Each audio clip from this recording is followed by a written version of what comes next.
great to be with you all. Woo, Advent, it's coming soon. Less than 7 weeks. As of Sunday, it'll be 6 weeks. Wow, it's time to get ready. I'm so excited. We have lots of ideas for you today. And if you have already decided what you're doing, maybe I'm going to give you some ideas for that you can do around the edges. But if you haven't decided what you're doing, perhaps this morning will spark you to an idea that feels just right for your community this year. So let's get started. We've got a lot to get to. I'm going to share my screen and we're going to take a look at what we're going to be doing this morning. Just a reminder, if you want to chat, make sure that you, in the drop-down menu of the chat, you put everyone and put those questions in the Q&A spot. And we'll stop along the way and Jenna will get me those questions. So here's what we're going to do today. In the second half, I am going to be doing what I call a get ready webinar. In other words, I'm going to get to all the details and what is in our newest fully scripted worship series from Worship Design Studio called On the Way to Bethlehem. I am so excited about this. And let's just say I'm obsessed with donkeys at the moment. So we're going to get to that in the second half. We're also going to highlight the Revised Common Lectionary series that we have for Year B. If you follow the lectionary, we already have one that we created 3 years ago called The Inn, Housing the Holy. And so we're going to be highlighting that one as well.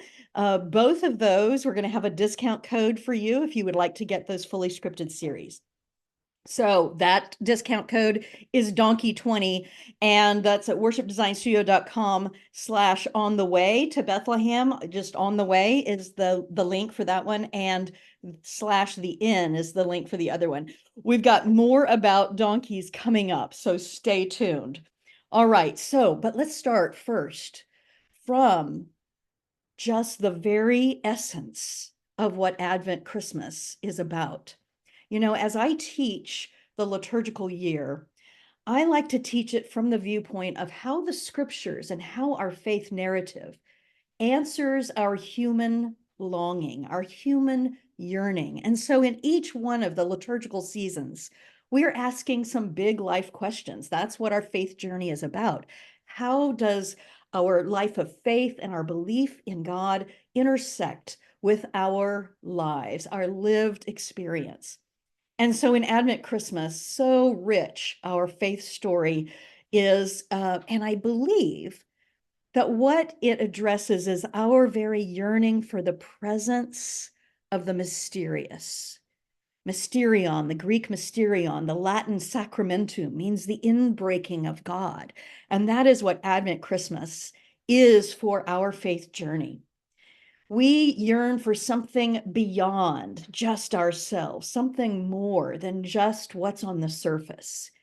I believe that's a deeply held human yearning, something planted and born within us. You know, we can think of the birth of the holy in many different ways, of course, with the faith narrative, but how does that then invite us to the questions of what will be born in us or in this church this year? What will the Spirit birth in us anew? You know, these faith stories are not just stories of long ago. They are ongoing, living testaments to our faith and to our lives. And the holy can be born in us again and again and again. And so what is the holy luring us to? What is the holy inviting us to this year? Could be a main question for you as you discern what you will do for Advent Christmas this year. One of the things that I encourage you to do is to talk about what's happening in our faith community, what's happening in the world, what's happening in our community, in our greater community, so not just our church, but in our where we live, in our region. What are we worried about? What are we thinking about? What are we hoping for? These are all questions that I encourage you to really spend some time with as you discern what you will do this year in terms of a theme. And you know, in Worship Design Studio, we definitely believe in choosing an overarching theme for the Advent Christmas season, which I consider the 4 Sundays of Advent, Christmas Eve, and the Sunday after Christmas. So we always we have 6 Sundays, fully scripted series services that we do for each series in the Advent Christmas season. So it's not just Advent, but it is the overarching theme for the whole time. And of course, every service brings a different aspect of that message. And this is not antithetical to lectionary, following the lectionary. We have lots of series based on the lectionary, but what it means is that we get something that holds our attention, that invites us to think about this week after week after week, and therefore during the week. Okay, so let's talk a little bit about the theological themes of Advent and Christmas. Adventus means the coming, right? Something is coming, the coming of Christ in this instance. And of course, there's incarnational themes, the meeting of the human and divine. And, we often, just talk about, yes, ours is an incarnational faith, but do we really understand what that means? That the holy is present in each one of us. What does that mean for the way that we connect with each other, for the way we perceive each other, for the way that we treat one another? So the themes of incarnation, being an incarnational faith, we don't just believe that the holy is out there somewhere and untouchable, but especially in Advent Christmas, we remember that God came in the form of a human in order to walk among us, talk to us, touch us, be with us. And so this is, of course, one of the main themes of Advent.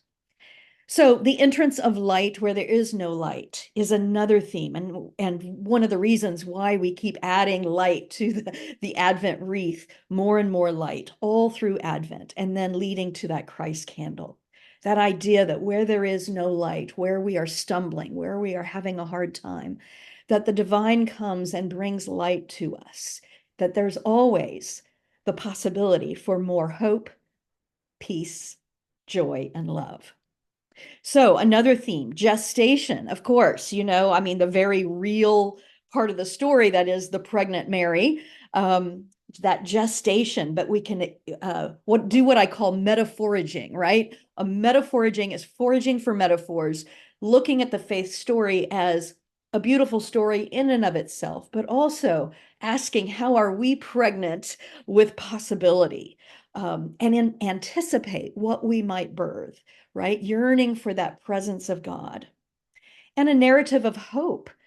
God is ahead of us. This is this great story of hope. And I think hope is one of those needed themes in our time, for perhaps for this year, even more. We hope that we can feel the presence of the holy in the midst of us, no matter what.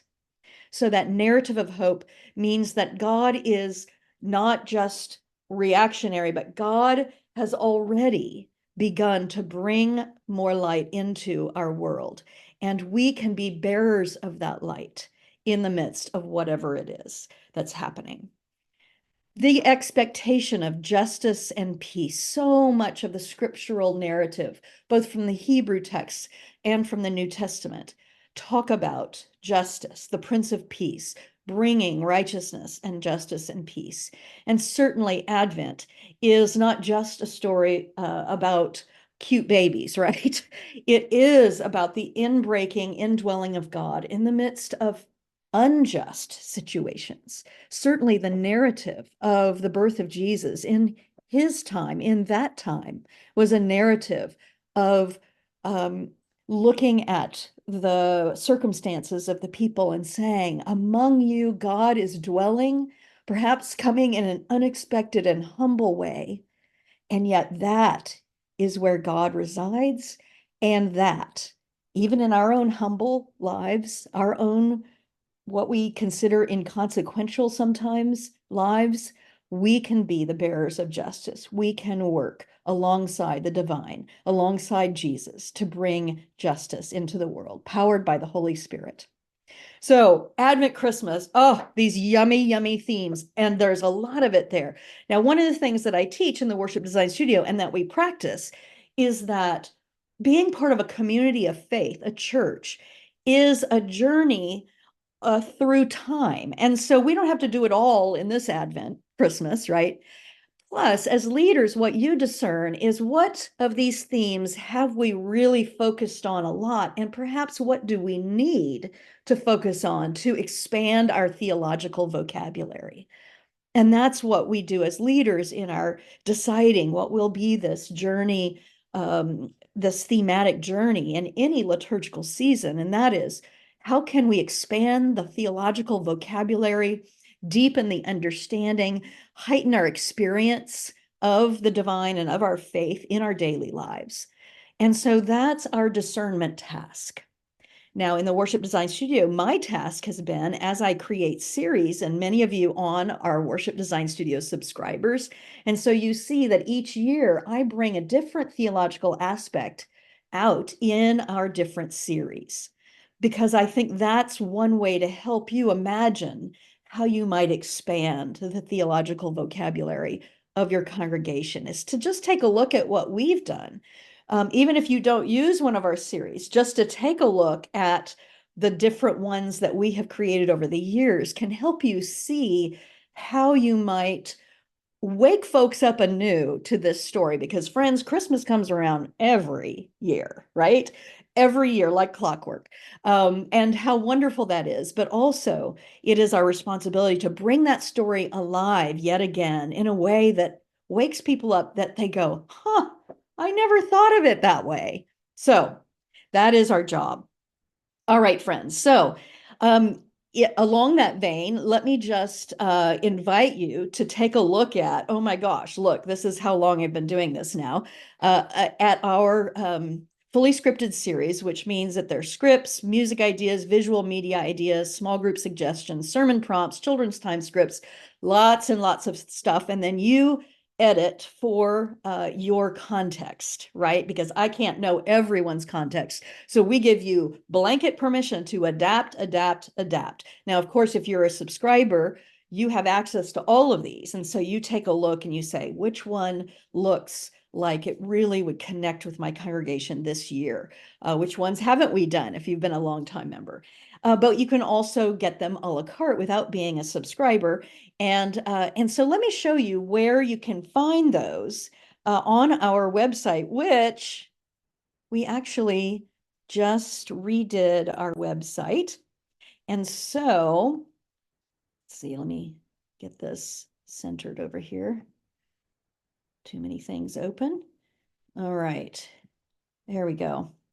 So here is our new, sort of newly freshened website.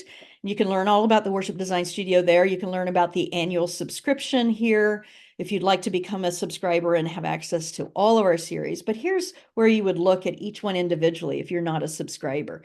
And so let me just give you a quick description of these. I'm going to do a not quick description of these two, our brand new one and the one that is RCL Year C, in just a moment. So I'll bypass those, but some other ones, reflecting the sacred. This is that focus on incarnational faith in a big way. This is RCL Year A, but if you don't follow the lectionary religiously, there's nothing to say you can't use that any year, right? But this is based also on Richard Rohr's concept of the universal Christ. And so seeing the holy, seeing Christ reflected in all things and all people. A beautiful, beautiful series. The gift of being present was RCL Year B last year. Oh my goodness, I had so much fun with this one. And this really is about stop worrying about finding the perfect gift for everybody. And remember that the best gift you can give is the gift of your presence, even if you're far away from folks. Ways to connect that just, that's really at the end of all things, that's what really matters, right? We will remember how people were present with us. And so the gift of being present, sort of that play on words there, was a delightful, delightful series.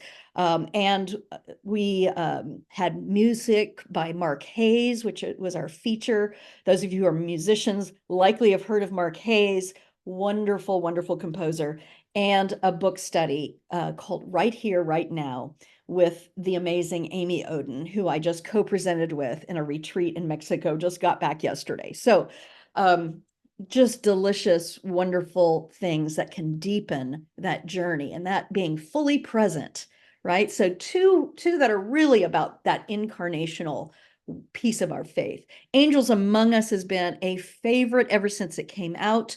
There's a wonderful book that goes along with it now that you can use as a small group study called Angels Among Us. And it's just a delightful look. It's non-lectionary, so we take the stories of the angels' appearance each Sunday in Advent. And this, like I said, has been a favorite of many people. So that's a possibility. Calm and Bright one year, a few years ago, it was the 200th anniversary of the hymn Silent Night. And so we created a whole Advent Christmas series based on that hymn, and sort of unpacking that each week. Now, it doesn't have to be the 200th anniversary. I put 200 plus years of Silent Night. But if that's a beloved song, sometimes using a hymn can be a wonderful way to create a whole series. Take one verse at a time if you want to. So it could be a different one than Silent Night. We had another one the next year. Joy to the World turned 300. And so we created one called Heaven and Nature Sing. And so again, this is an example of taking a hymn. Even if you don't use our series, look at some of your congregation's most beloved hymns. Read the text in them.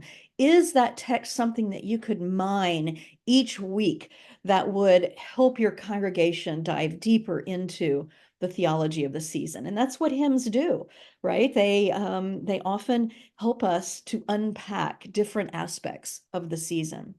God Bless Us, Everyone is delightful. It is based on a book by the same name, The Redemption of Scrooge, by my friend Matt Rawle. And so this one looks at past, present, and future. And I'm going to click on this to show you how you can learn more about these with each one. So you click on those, and then you can see the scriptures and synopses for each week at a glance. So here's the main theme for this one. This Advent Christmas series will take a look at how living in God's economy of grace and justice is the antithesis of the life-threatening addiction to money, success, exclusion, and looking out for ourselves. The chimes of the clock tower bells in Dickens' classic A Christmas Carol provide a wake-up call for Ebenezer Scrooge and turn him from his resentment, fear, and isolation. So those bells in the clock tower, you know, when they ring at midnight and he goes off into an experience. So bells become what I call an anchor image in this one. And so this is a great one. If you have handbells, if you have a handbell choir, this is a great one to help highlight bells. You can also get little bells for everyone to put on their keychain during Advent Christmas and remember these messages every time that rings. Or if that drives them crazy, just put it somewhere where they can ring it every day. Just as God's presence was born anew into this world, we too can be born anew, woken up, and redeemed into renewed life, joy, passion, generosity, humility, and love. And so you can see those themes throughout. So really, this is that that theological theme of seeing what is truly important, seeing how the inbreaking of God into our lives can turn us toward what really matters, rather than the things that sometimes the world say matters. It causes us lots of anxiety and causes lots of feelings of less than. So in these scriptures and synopses, as you look at these things, you can see that week one is called Bah Humbug, Making Change. And then we have the remembrance of Christmas past, hope from heartbreak. And then the next week, the life of Christmas present, look upon me. The fourth week, the hope of Christmas future, death-defying acts. And then Christmas Eve is the redemption of Scrooge, keeping Christmas well, which is, these are all lines from the original movie or play. And the Sunday after Christmas is God Bless Us, Everyone. So that is the way that you can look really quickly at the overview of it. We also have an overview of worship, which takes you through all of the order of worship and explains what's there. And then in each one of these, you can preview week one script. So you really get to see what's in it. Now, remember, as you look at these, you can adapt for your time, for your place. And so this is what actual scripts look like, and you can take a look at the first one of every, so you get an idea. So I just wanted to show you, anytime you click into any one of these, you can find out much more about that. We have one that we did during pandemic called I Believe Even When. In this next year, we'll be redoing it, so it's not just about pandemic, but it's based on a wonderful song by my friend Mark Miller, I Believe Even When, and it focuses on the power of music to transform us. And so that's a wonderful one that we will be redoing for non-pandemic times very soon. So friends, that is what is available in the Worship Design Studio. So let me stop right here and see if there are any questions, Jenna, from anyone about the theological themes of Advent, Christmas, or any other questions that we might have before I get to going into some other things, some ideas, some fun ideas for Christmas, Advent, Christmas. I don't see any questions so far. Okay, let's keep going. Awesome. All right. So I want to share with you some wonderful ideas. Okay, here we go. Get back to the slides. All right. So just a reminder for my subscribers, we also have several what I call DIY Advent series, Advent Christmas series. There are ideas for every week for every worship art, but they're not fully scripted. So those of your subscribers have twice as many choices there for themes.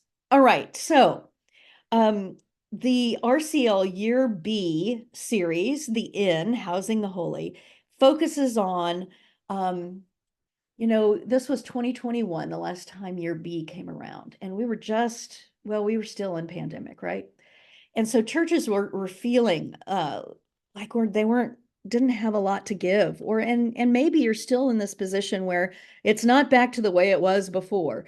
And you're feeling like, what can we do? And the message of this is you have something to give, no matter how meager things seem or how much you're struggling to get to what you would love to do. But remembering that Jesus was born in a stable, and no matter what state of being we are in our churches, we can house the holy, and that is what we are called to do. So in this one, the anchor image is a barn door, is that rough sort of sense of the stable. Of course, like all of our series, we have supplemental materials for all the worship arts. We have original music. We have adaptations for at home kind of thing. So this is wonderful to send to people who haven't come back to church, perhaps, or people who haven't been for a while, and invite them. It's okay if you can't come every Sunday. Here's some worship you can do at home, and then maybe join us on Christmas Eve. We'd love to see you again. Or things you can send out to people who are not part of your church, or have it in a little box outside. We do devotionals that, those little lending libraries. Get your neighborhood used to the fact that they can come by and get some materials that they can do at home. And of course, all the scripts for your in-person worship. I want to just give you a little sense of this song, Make of My Heart a Stable. This is by one of our wonderful collaborators, Amanda Udas Kessler, and it's just a beautiful little prayer song that was made originally for this series. So let's just take a little listen to it.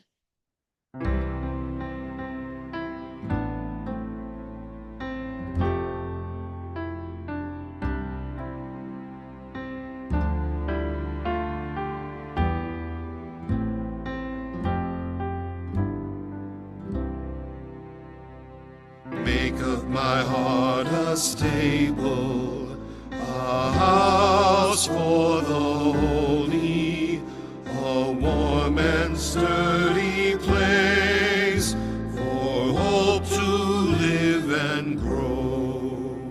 And in the scripts, then there is prayer and sort of a very meditative time in between each of these verses. So make of my heart a stable, make of my life a stable is the second verse, and make of our church a stable is the third verse, with prayers interspersed between.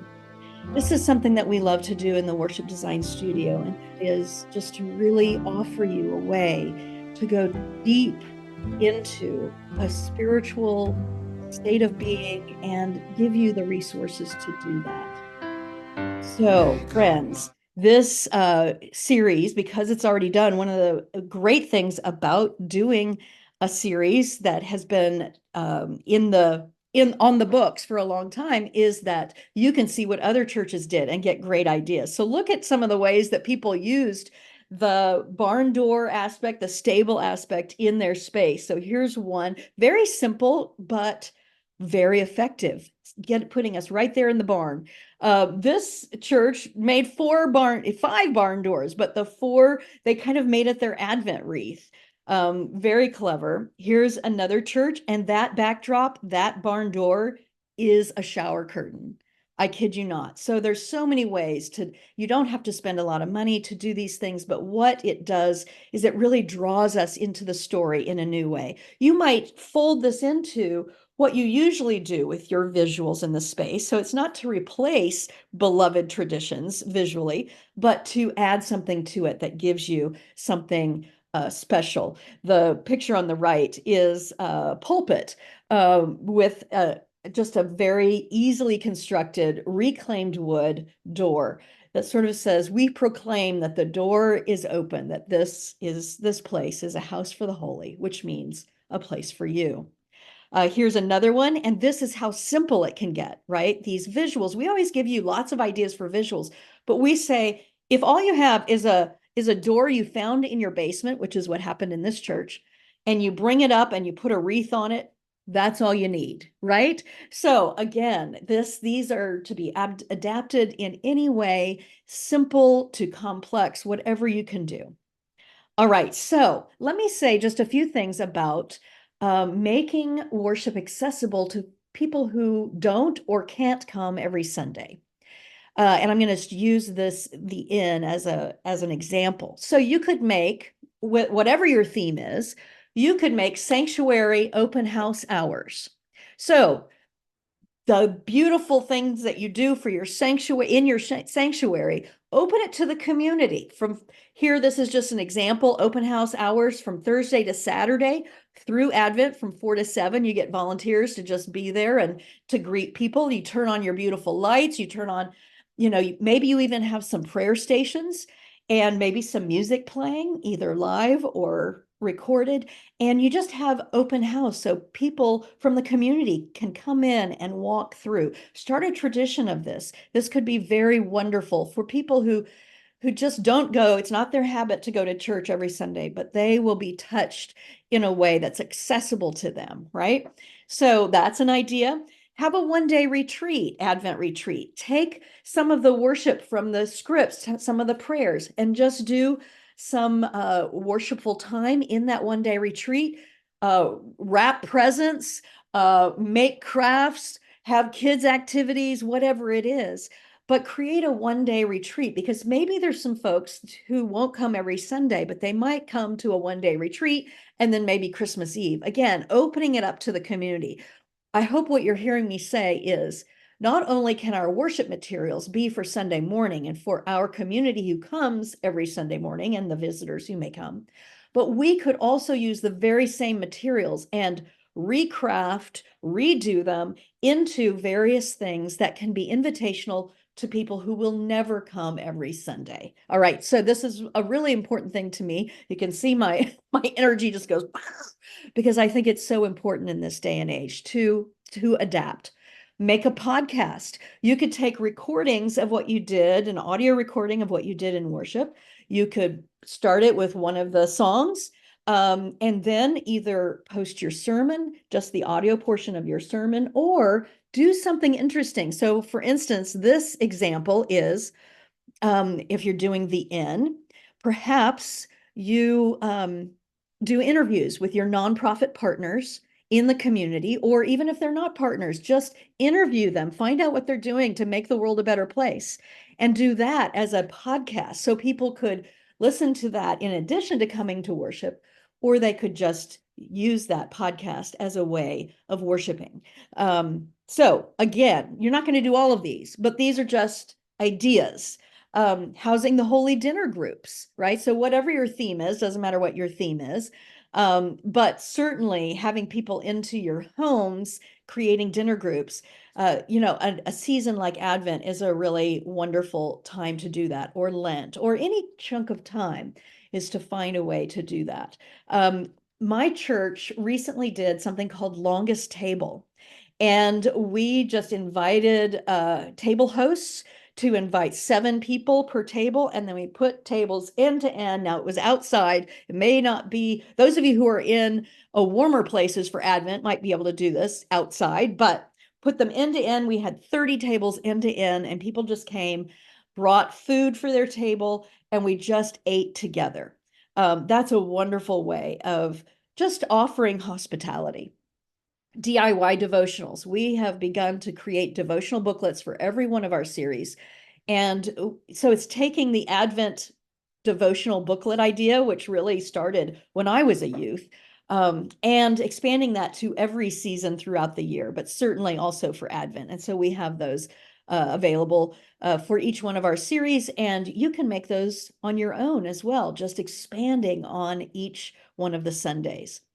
Make a mini retreat, whatever it is that you want to do, creating something that goes with the theme. All right, friends. So, this is an example, just kind of a pretend example, First Church Anytown, but just look at this sentence in the middle. We know the rhythms of life fluctuate wildly these days, and so we are offering several rhythms of worship for you to choose from, right? So I think it's really important for us to hold lightly our expectations that people will get back to going to church every Sunday and begin to offer that. You're going to offer that anyway, but then begin to think of these other ways to draw people in, and embrace that, not sort of just whine and moan that people aren't coming every Sunday.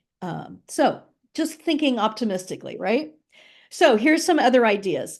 A labyrinth. And we're going to, with the recording of this webinar, we'll send out this document that I've created, interactive and out of the box ideas, because I have sort of what you can create as your station ideas here. So make a labyrinth with different stops along the way, or just stations that tell the story, right? This could be part of your open house.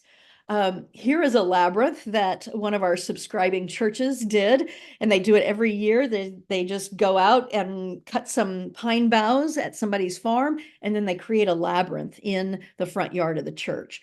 So this is a great, wonderful way. Now you can create an actual labyrinth like they have there, or you can do a spiral one, which is a lot simpler.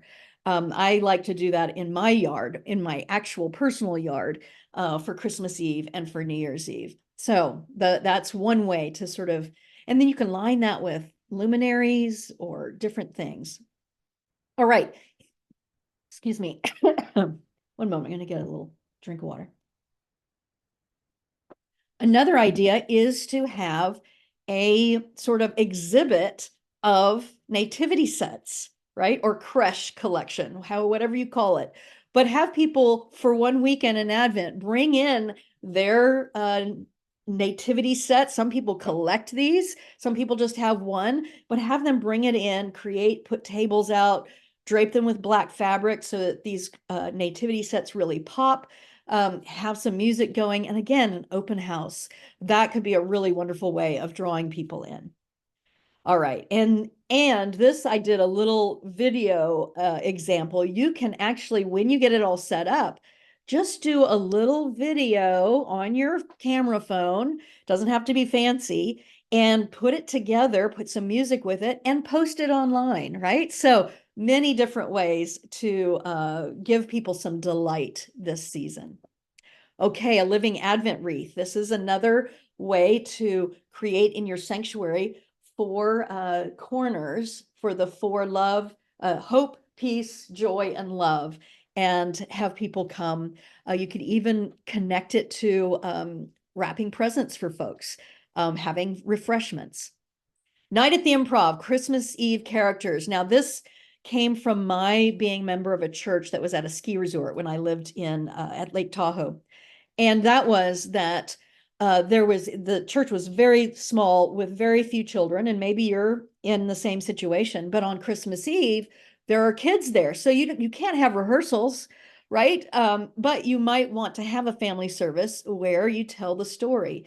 Well, you just have all the costumes ready to go. Whenever kids come in, or even adults that want to join in, you give them something easy like a halo or a shepherd staff or whatever it is, and then you do the story and you just act it out as it goes. It's so much fun, and people have a great time. So you can do these dramatic things, have a great time without having a lot of rehearsals, even if you don't have enough children in your church to actually do a whole pageant. Create a pageant. Night at the Improv, create a pageant Christmas Eve. All right, so let me stop right there. In the chat, I would love to hear, oh, I see that it's happening already. Any ideas that you have done that have worked really well at your church, no matter what the series is, that invite people in, that help them to celebrate, to create a sense that your church really wants to invite people into a part of the story, whether or not people go to church. So um, just sort of put that in that chat, and then we'll share any ideas that go in the chat, because you don't come here just to learn from me, but the collective imaginations. That's what's great about Worship Design Studio, is that we have this interactive website. So we share ideas all the time, and people create lots of things. I will tell you that if you do the in, which has already been done, you go there and you see the sermon discussions already. You see what people did. And so that's one of the joys of doing a series that's not fresh this year, although I'm loving the fresh ones. So we're going to get to that right now. Jenna, any questions that we need to address before I move on? I still don't see any unanswered questions, but I Okay. am loving to see some ideas coming through in the chat. So please do send Wonderful. them to We'll us. collect those. I love that. All right. Thank you. Okay. So here we go.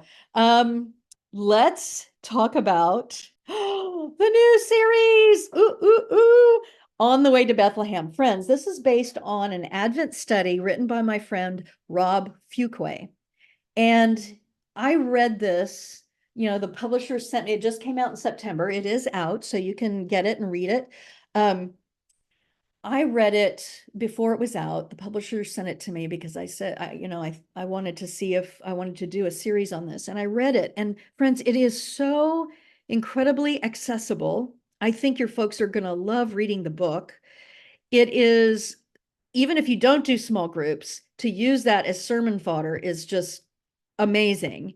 You will have so much to talk about. And the videos that go with this, that you can also get for your small groups, are so touching. I was sort of welling up with tears in a good way in every chapter. And so I knew that this is one that would really touch your folks. And so On the Way to Bethlehem is basically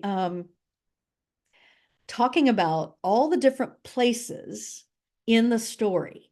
So we start in Rome, because that's where a decree came out that said that everyone must go to their hometowns to take part in the census. So we start in Rome, then we go to Jerusalem, where Elizabeth and Zechariah are, and Zechariah hears from this angel that that Elizabeth is going to have a son, which ends up being John, who is companion to Jesus. And then we go to Nazareth, where the angel appears to Mary, and she says, yes, yes, I'll be part of this holy story. And then we go to Bethlehem. We end up in Bethlehem on Advent 4. And then we go inside the stable to the manger on Christmas Eve. And then the Sunday after Christmas, we talk about Persia, or the East, where the wise people came from and where they went home to. And we talk about how are we changed by this journey, because we have been on this journey again this year with this faith story. So let me show you the trailer so you can get a little sense of the deep themes and the questions. And also, you will get to hear the theme song that we put together for this. So it's O Little Town of Bethlehem, and then what you'll hear sung is the little refrain that goes at the end of O Little Town of Bethlehem, and that's what your congregation will learn. They'll learn it very quickly. Here we go.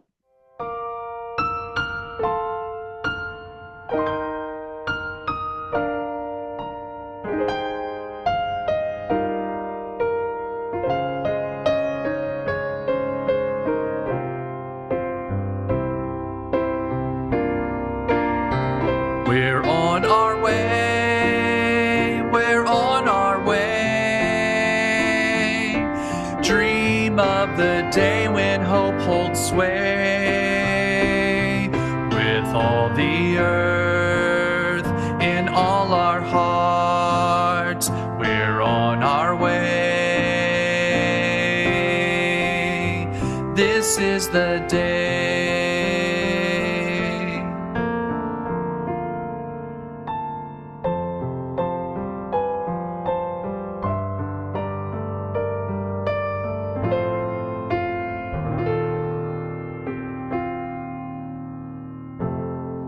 What will change in us because we have been on the way to Bethlehem? It's so poignant, my friends, because life is a journey. And so that's really what we focus on in this new series, that life is a journey. And there are many people and places that we encounter along the way, and they change us. And so we focus on hope and peace and joy and love, and how we encounter those in all of these places in the faith story, and how we can be that encounter in the world. So again, both for the inn and on the way, we have a $20 off discount code. Donkey20 is what you want to put in the promo code spot. So let me talk about donkeys. Oh my gosh. Okay, so the donkey figures prominently in the children's time. But of course, being on the road, on the way, and especially in the Christmas story, Mary rides a donkey to Bethlehem. And so the donkey has a part in the children's time. I also went to a donkey rescue farm near me yesterday. Yes, I'm wearing the same sweater today because it still smells like donkey. Oh my gosh. Okay, I am obsessed with donkeys at the moment. So you're going to learn a lot about donkey rescue and about, actually, this is Kate, and what she does. She has a relationship with the Children's Hospital here in Kansas City. And so children who need to feel some inner peace, feel some delight, just have a wonderful time. She does these sort of mental health, well-being kinds of sessions with children and adults, also caregivers who come out and they spend time with the donkeys. Well, I can tell you that I feel totally donkey blissed out today from my time with the donkeys yesterday. Oh my gosh, so very good. So I am at the moment editing little bits that can be used in Sunday school, that are about the qualities of donkeys that can teach us about well-being and about well-being for each other. And it could also be an alternative to the scripted children's time if you want to just use the video. So I am going to show you, I just threw one together this morning after being out there yesterday. So this is not the final product, but it's close enough. So I want you to experience something about the donkeys. So this is week 2 example about the donkeys, and it's about donkeys as protectors. So let's take a look. Little donkey on the dusty road. Got to keep on plodding onwards with your precious All right, everybody, load. welcome to week 2. We're with the donkeys again. This is Olive, right? This is Olive. This is Olive. Oh, and she's just soaking up the sun and just like, this is actually how they sleep. They just sleep standing right up. But you know what? They also like taking baths, but not water baths, dirt baths. Oh my goodness, dirt baths. So they get down and they roll on their back. So tell us what that's like. It is like a burst of dust everywhere, always, all the time, on your hands, on your brushes. I mean, you can see Look, just from yeah. our hands. Poof, poof. So donkeys are, they have sort of an aversion to water. They love drinking water, but they don't love when water gets on their bodies, on their ears. So they'll be out here in the sun, just taking a little dust bath, and they'll do it together. We have what we call family rolls. So we'll go in the arena, one will roll, and then everyone else will follow, and they'll make this little pit. And then they'll dig it, because actually in the wild, they dig wells to search for water in the desert. So that's one way they start their little well, is by finding the right spot, rolling in it, and then they'll dig for water. Dig. Yes. So I heard this phrase called bookending, where, like you say, they do it together, but like where they'll stand there while one of them is taking a dirt bath, because that's a very vulnerable position to be on your back. So if you're in the wild, especially, you want to, protect each other from predators, from things that might hurt them. So one thing I learned about donkeys, and maybe you've seen this behavior, is that they will sort of stand near a donkey that's having a dirt bath to kind of be a protector. They will, and they'll do that actually while they sleep too. So in the wild, they'll kind of create a little horseshoe around each other, like while one's rolling or sleeping, because some of them do sleep lying down as well. Okay. But yeah, we have dust bath and then the protectors around them, and it's a whole scene. Isn't that great? So donkeys can really teach us a lot about protecting each other and making sure that we are with and for each other, especially when we're feeling vulnerable or we need a help. We can help each other by being each other's protectors. We love you! Little donkey through the winter's night. Don't give up now, little donkey, Bethlehem's in sight. So that little song you're hearing is the song that you can sing as children come forward. And oh my gosh, just delightful, just delightful. Okay, friends, I'm going to show you what's inside this series by going to the Worship Design Studio. Yep. All right. This is the Worship Design Studio. When you go in it, you may be in Discovery and there's lots of things, but as you go down, here's About Worship Series. Here's all the listing of our series. Here's some free training for learning how to design your own, how to do lots of things in worship. It's training for all your worship artists. And then here's our series. And so I'm going to click on the way to Bethlehem, and we are going to just take a look. So like those other series, you can go in and look at the series scriptures and synopses of each one and an overview. This overview is a really great way to find out just at a glance and have all of your folks who work on worship read that first, and that will give you a great idea of everything that's in it, and how you can use the series, how you adapt, what the order of worship is, and just descriptions of everything. So that's a really great first step, friends. You go in to download the series. You click on it and it goes to a page. You don't have to sign up or anything. You just download the whole thing. All right. So we have social media images that you can get, and they're actually free that have our logo on it. But if you want to put your own logo on it, you can get those. And that's for every day of the series. You can post those to extend your message. All right. Let's take a look at what we have. We have 4 Advent scripts. We have a blue Christmas service. I really love this blue Christmas service. And one of the things that I suggest is that you put a Christmas tree with blue lights on it and do this outside.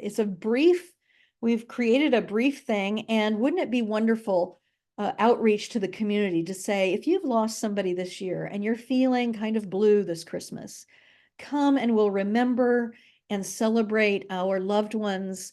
And remember that, not everybody is happy clappy this Christmas, but God is with us no matter how we're feeling. So that would be a wonderful thing to do outside easily, briefly. So we have Christmas Eve script, we have the Sunday after Christmas script, we have a communion script written for this series, and children's document that has everything you need to create a wonderful time with children, including the donkey who talks. And we've got ways that you can make a donkey costume easily so that you can have a donkey in it. We have sermon fodder. Once the series begins, of course, we'll have our usual discussion threads. So as you're preparing your sermon each week, you can come on and have discussions and talk with others, see others' ideas, and be interactive with other preachers who are preaching this series. Small group suggestions we have. Of course, we highly recommend you use the Rob Fuqua book that this is based on. Very accessible, wonderful. We've made a daily devotional journal with prompts in it so that people can use it as a daily Advent journal. Visual and media arts ideas, and we're going to get to that. I'll show you that. Music resources, of course, the logo and the trailer. So let me just go to script 1, and let's take a quick look at that just so you can see what's in it. And then I'll show you especially some of the visual and media ideas so you can see what you might start getting excited for and preparing for, besides the donkey. All right, so we begin, and in this series, I have created a character called the Guide. And the Guide has a pennant that would have the word hope on it the first week, the word peace on it the second week, etc. Now, if you don't have someone who could, or it doesn't have to be the same person every week, but if you don't want to have somebody or don't have somebody who's comfortable doing that, you can just, the leader or the pastor can be all of those things. So you can just make anything that says the Guide also be the leader or the pastor. And as usual, you know, I've written this out for you, but you can rewrite it in your own words. You can, you know, we want you to adapt it so it sounds like your voice. All right. So we have this, oh, little town of Bethlehem. You have a family or an individual, whatever your tradition is, come up. And when we sing, yet in the dark streets shineth, you can light the candle, light the Advent candle, whether it's 1, 2, 3, or 4. And then here's that wonderful little addition, little chorus to the end of that. We're on our way. We're on our way. Dream of the day when hope holds sway. Of course, in the second one, it says when peace holds sway, etc. And then we have a little litany here that the readers, which can be an individual or a family, can read. And then we sing that little chorus again as those readers go back to their seats. We have an opening prayer, which is sort of confessional and words of assurance that we can do, all fully scripted, of course. Change it as you need to. The piece, suggestions for opening hymns or songs. We always have a sort of classic or traditional one from a hymnal and a contemporary song, and the link goes to Songs Select or wherever you can get that music. All right. So the children show us the way. There's that little donkey song, and then you look in the children's time document for the scripts for that. And I will tell you, they are delightful. They feature, of course, a leader and somebody who's playing the role of the donkey. And I had a great time writing those scripts. So the first scripture reading, the non-gospel reading, so that changes between epistle or sometimes it's the Hebrew text. But then we have the gospel reading, and I have made little video bumpers of Google Earth animation. So if you go to Google Earth online, you will see that you can put in the name of a place, and it will take you from wherever you are, and it will zoom you to that place. And so I created for each one of these, because our first place is Rome, right? So I created a video you can use before you read the scripture. And you could use that, or if you don't have projection, if you don't show videos, you could project a photo of the map that is in the book on the way to Bethlehem, or you can just have a reader go and stand by what we're suggesting that you add to your usual Advent yumminess visually is a signpost that would have like Rome on it with an arrow. And then you add each week a different, whatever place that you're in. So it could be that the gospel reader would just go and stand near that marker. So many, many different ways to adapt it. But I love these video bumpers. And actually, we put a link to those in the devotional book so that people can actually watch that when they're doing their devotion each week. All right, so then we have an anthem or a band song. You know, we always have some choral traditional. We try to do some easy choral for those of you who have small choirs, some more full choral, more advanced choral, and a band song. So these are just suggestions. Of course, if you have things in your repertoire already that would fit, go for it. Adapt, adapt.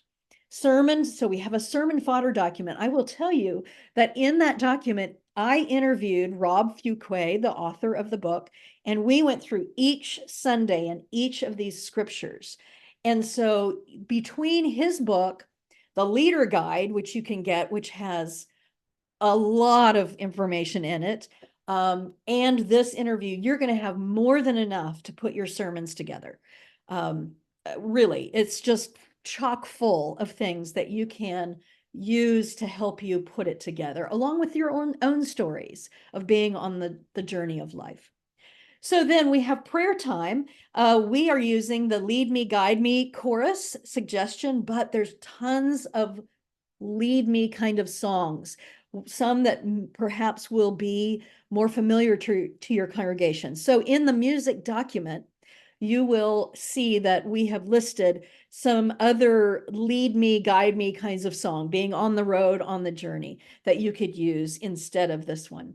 But we suggest that you sing that something, you know, a little chorus that helps you settle. And then I have some prayer language here. First, that starts into our prayers for those who are needing healing and wholeness. And then the next section is a little intro into continued prayers of thanksgiving. And then a little thing to wrap it up, some silence, right? Because in Rob's book, he talks about the need to pause on the journey. And I feel like that's what worship can be if we make room for it. So I put some silent prayer in my suggestions for prayer time. And then the Lord's Prayer. Then offering, however you do it at your place. But I wrote a little doxology for this series to the tune of Away in a Manger. Praise God for the gifts that we offer today, and bless them for good in the world, this we pray. Praise Jesus, the Christ child, our hope and our stay, the Spirit, our keeper, our guide on the way. Right? It just helps bring the series into the order of worship. I just love doing that. I have a separate communion script that goes with the series.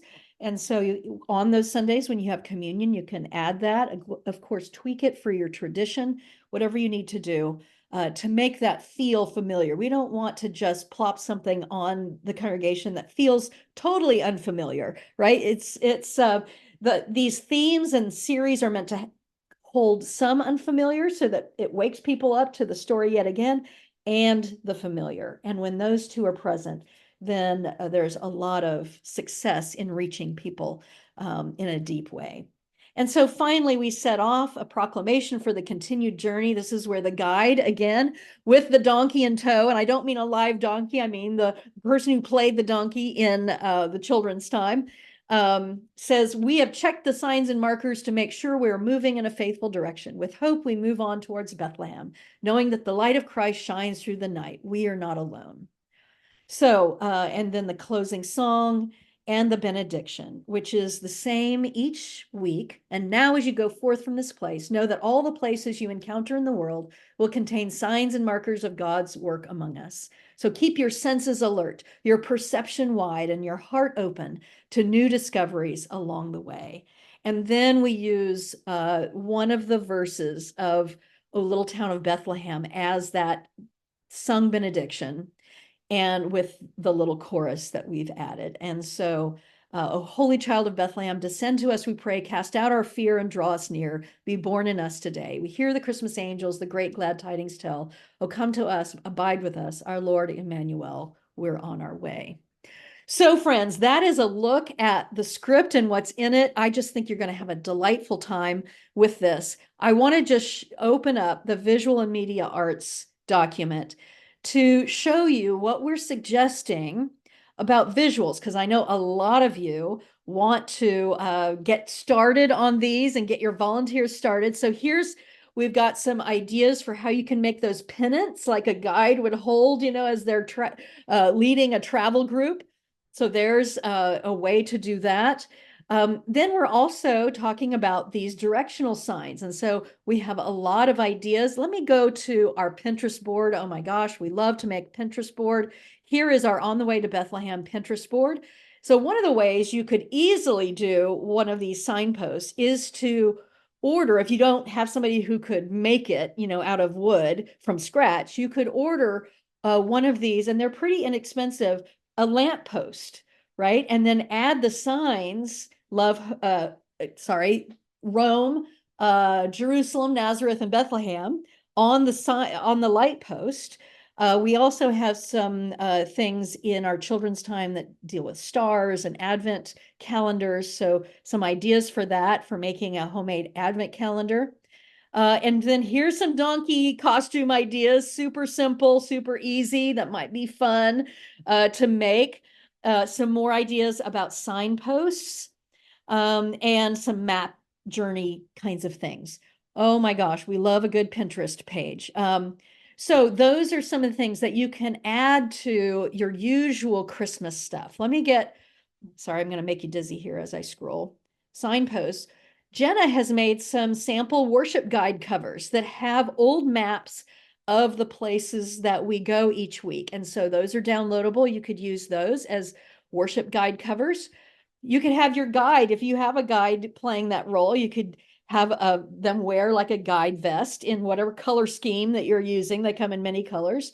Here's notes about making the donkey costume for children's time, making Advent, homemade Advent calendars. And we have the ideas for hope, peace, joyous, and love all, that the kids get to turn around and make these words. So lots of things you can use either in your children's time in worship or in Sunday school and in Sunday school. Here's our devotional journals and how to print them. And then you can see what that looks like. And yeah, so lots of really fun things, fun visuals. Jenna, I saw you popping on, and it's time for us to wrap this up. So I wonder if we've got some questions about any of this, including our series. Yeah, so someone asked if we could be reminded of the name of Rob's book. I just put that in the chat for anyone who wants to get the link to get it on Cokesbury, and a reminder that they can use the promo code to get a 10% discount on any number of copies right now. Yes, and we will when we send the recording out, if you are watching the recording, we will send that out in the email so that you can get that book. So the book, it's easy. The book is the same name as the worship series, On the Way to Bethlehem. So that's easy. And we've even used their book cover as the logo. So that's really wonderful connection there. So yes, you can get a 10% discount on copies of the book. And you can get that $20 discount on our series as well. And we're going to make that, we'll keep that going through the beginning of Advent, but only for the people who were on the webinar. Ooh. Okay. What other questions? Let's see. I don't see many other questions. We've got some really good ideas being shared. Casey said that donkeys, going back to our donkey facts, donkeys also protect livestock and are used in the same fields to protect cattle and such. Yes. So we've got some other donkey wisdom going on. I know.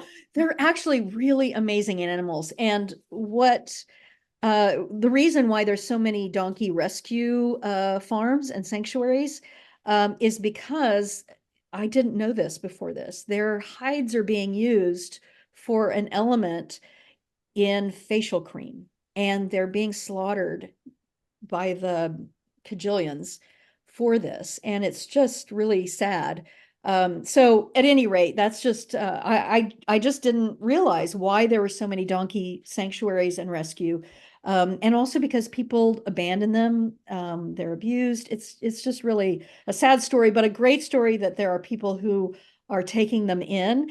We will be highlighting, and actually in the small group or in the children's time document, I can't remember which, maybe both, we have a link to another donkey sanctuary rescue place that was near where I was in England while I was writing the children's times about donkeys.